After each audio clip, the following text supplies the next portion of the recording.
মানে টাকা দেয় না, তার টাকা সে ধার দিয়ে রাখেনি। আর প্রথমে ওই মানে মাথায় বেল ভাঙা বলে, হুম কাঁঠাল ভাঙা, এই ব্যক্তি সেই ব্যক্তি।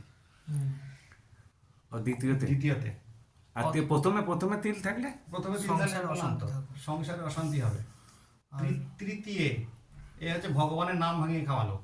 দ্বিতীয়টা আবার বলো ওই তো বললাম, কি যেন? যে অন্যের কাছে থেকে কি করে টাকা আদায় করা, মাথায় কাঁঠাল ভাঙা লিখে দে না, মাথায় কাঁঠাল ভাঙা, তাহলে বুঝতে পারবি কি করা।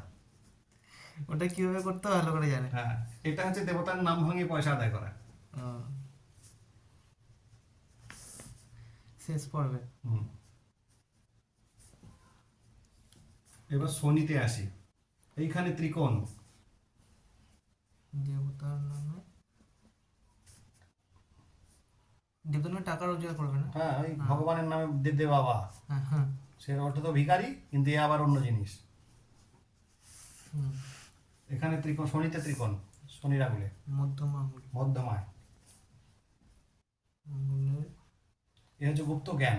প্রথম পর্বে হ্যাঁ, এ হচ্ছে গুপ্ত জ্ঞান। ত্রিকোণ।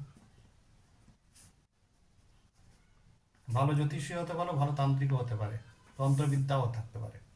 মধ্যমা মধ্যমা যদি এইখানে থাকে, তাদের পক্ষে জাদুবিদ্যে শেখা ভালো হয়।